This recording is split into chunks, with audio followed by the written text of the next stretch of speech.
Voy a responder a este cuestionamiento sobre el tema de Atenco, hecho que ustedes conocieron y que sin duda dejó muy claro la firme determinación del gobierno de hacer respetar los derechos de la población del Estado de México, que cuando se vieron afectados por intereses particulares, tomé la decisión de emplear el uso de la fuerza pública para restablecer el orden y la paz. Y que en el tema, lamentablemente, hubo incidentes.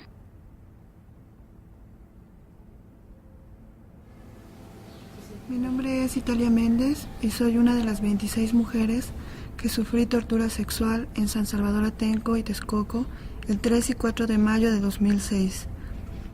Mariana Selvas Gómez. Bueno, el 4 de mayo empieza un operativo en el cual me detienen, me golpean, pude estar en el momento en el que es golpeado un compañero de nombre Alexis Benumea. Él es con un disparo a quemarropa de un proyectil de gas lacrimógeno en el cráneo, es herido. Mi nombre es Norma Jiménez Osorio. Pues yo me encontraba en la carretera y pues de repente pues empezamos a escuchar mucho ruido, los granaderos venían golpeando sus escudos contra el piso, ¿no? Como una forma de amedrentarnos. Toda la gente empezó a correr, ¿no? Yo recuerdo mucho que una señora se cae en el piso e inmediatamente 10 policías la comienzan a golpear. Yo soy detenida junto con muchas otras personas en un domicilio particular que fue allanado por la Policía Federal Preventiva. Fui puesta contra la pared y golpeada brutalmente por varios policías. Después me sometieron a un interrogatorio que tenía preguntas sobre cuál era mi filiación política, si estaba armada, si alguien me había pagado, etc. Eran preguntas totalmente fuera de contexto y de lugar, pues, ¿no? Después de eso me subieron mi playera a la cabeza, cubriéndome la cara. Esa fue la última imagen que tuve de los policías, que eran federales, y me llevaron a un camión que estaba lleno de gente ensangrentada, apilada una sobre otra. Me subieron prácticamente encima de la pila de personas y yo veía cómo a través del tejido de mi playera, cómo los policías caminaban sobre la pila de personas.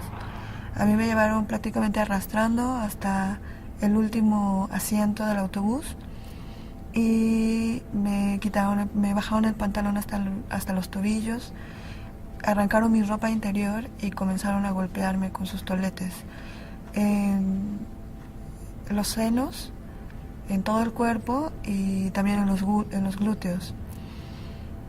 Un comandante llamó a varios policías y les dijo: vengan y calen a esta puta. Entran a la casa, policías de la PFP, de la Policía Federal Preventiva, entran a la casa donde nos encontrábamos, rompen la malla ciclónica, entran a la casa, empiezan a detener a todos los que nos encontrábamos en ese lugar. Entre ellos estaba mi padre. Nos sacan de la casa a base de golpes, de insultos. Nos suben a unas camionetas, unas pick-up, para trasladarnos al camión. Desde el momento en el que nos detienen, empiezan a golpearnos, a insultarnos. El tipo de violencia que como mujeres sufrimos en ese momento, pues era completamente una violencia misógina, una violencia especificada hacia nosotros por el ser mujeres. Una vez en el camión empieza la parte más fuerte de la tortura, tortura física, tortura psicológica, pero también tortura sexual. Es en los camiones y durante el traslado donde se dieron los hechos de la tortura sexual. Las posiciones forzadas, las amenazas de desaparición, de asesinato. Creíamos que había muertos, porque ante las amenazas y ante la forma tan brutal que nos estaban golpeando, pues era lógico que pensáramos que ya algunos de los que estábamos siendo detenidos estaban muertos. Y también ante la amenaza de la desaparición, por la misma presencia de la muerte, ¿no? Creíamos que también estaban desapareciendo personas en ese momento. Alrededor de 10 o 15 policías se lanzaron sobre mí y me golpearon como si fuera una cosa, como si no tuviera vida. Durante el traslado en los autobuses, pues fuimos obligados a hacer posiciones forzosas. Nos apilaron uno sobre otro. Teníamos que cargar a algunos compañeros y también estar cuidándonos de no lastimar a los que estaban abajo. Había mucha gente sangrando, mucha gente quejándose. Fue ahí donde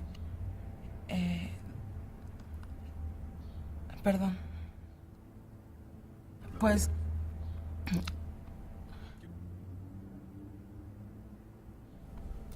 fue justo donde a varias compañeras y a mí nos torturan sexualmente, ¿no? Me refiero a tocamientos, a introducción de dedos en la vagina. Algunas compañeras fueron obligadas a hacer sexo oral. Nos insultaron todo el tiempo con este lenguaje tan misógino y tan violento de ¿qué hacen ustedes aquí? Deberían de estar en sus casas, por eso les ocurren estas cosas. Creo que no puedes llegar a pensar con cuánta maldad pueden tratar a alguien, ¿no? A una persona.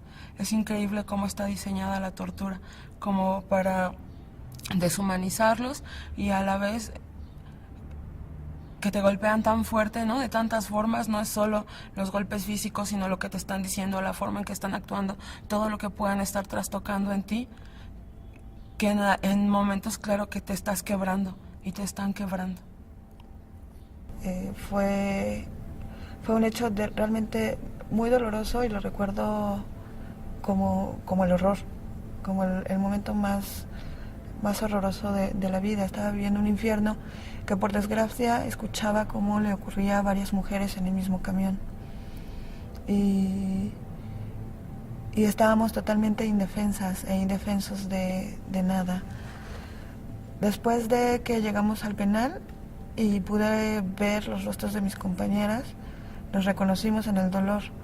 Supimos que lo que había pasado conmigo había pasado con cada una de ellas y que por fortuna habíamos conservado la vida y que juntas estábamos y que juntas necesitábamos hablar del gran horror que habíamos vivido. Conocimos ahí en la cárcel a las mujeres que fueron detenidas el 3 de mayo. Yo fui detenida el 4 y el operativo fue exactamente igual. La forma de operar de la policía fue idéntica: apilar a las personas, torturar a las mujeres sexualmente encima de la pila de personas, identificar vínculos familiares, madres e hijos, para que los hijos o para que los esposos fueran testigos de la tortura. A muchas mujeres incluso las obligaron a contar chistes a los policías para no golpear a sus hijos. Ellos llevaban una orden. No eran policías que se excitaron en el momento de la detención. No era un fenómeno lo que estaba ocurriendo. Era parte de una orden, de una estructura de represión. Todo fue un operativo completamente sistematizado, en el cual la tortura sexual y toda la forma en que se llevó a cabo el control que querían imponer ante nosotros que nos estábamos manifestando, todo estaba sistematizado. No fue un fenómeno. Yo creo que fueron un montón de policías distintos, de corporaciones distintas, ¿no? A mí me detuvieron Policía Federal Preventiva, luego me pasan a estatales, luego otra vez Policía Federal Preventiva y luego es la Agencia de Seguridad Estatal la que me sube a los camiones y en general los que recuerdo que por lo menos a mí me torturaron sexualmente. Nosotras denunciamos ante diversas instituciones y nunca nos hicieron caso. Un año de distancia de la represión, nos hicieron un peritaje en la Procuraduría General de la República a través de la FEBINTRA y fue realmente espantoso. Fue un espacio de revictimización terrible, dolorosísima. Y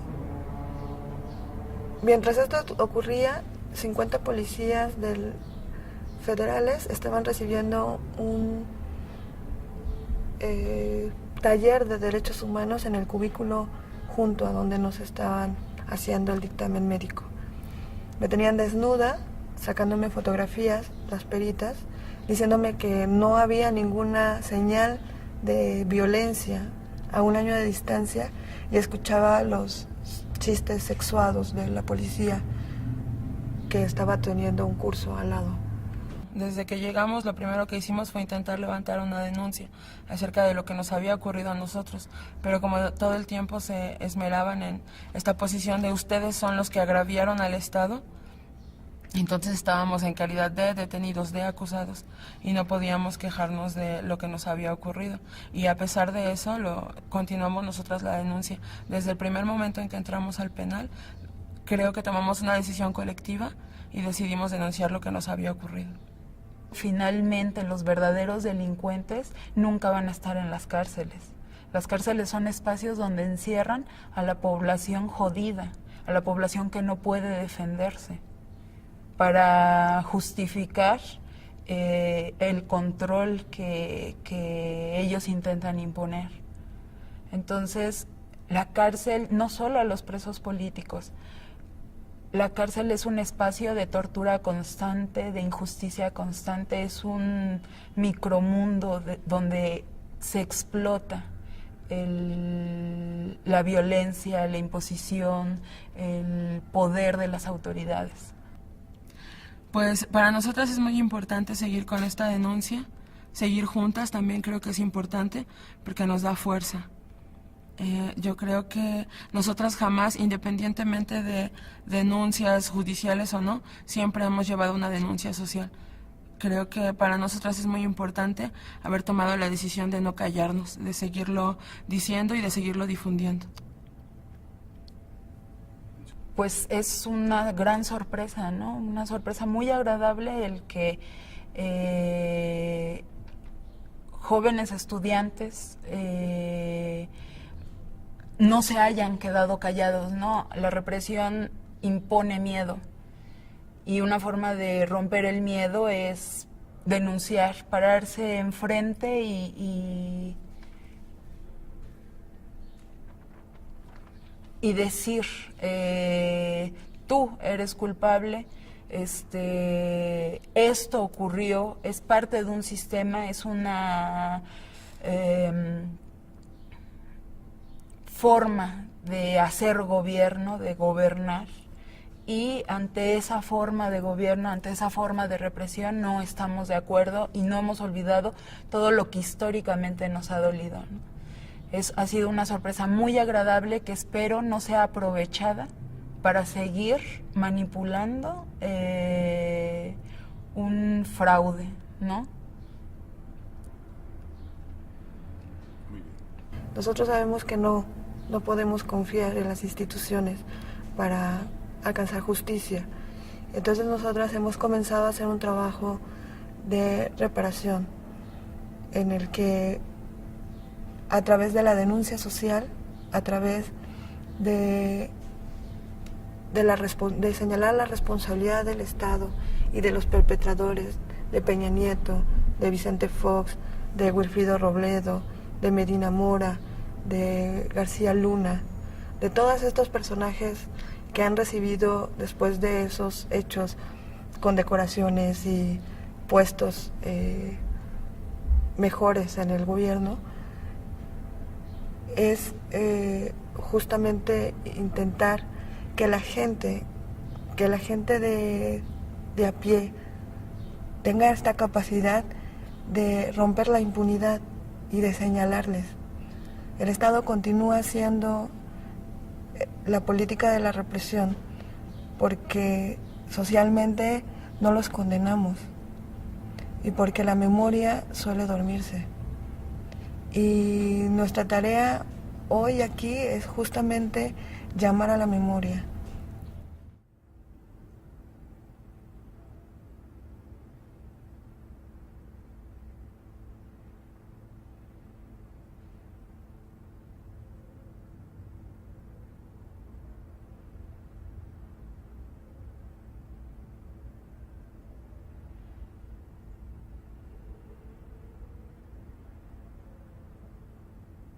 Soy el primero en lamentar los hechos ocurridos en San Salvador Atenco.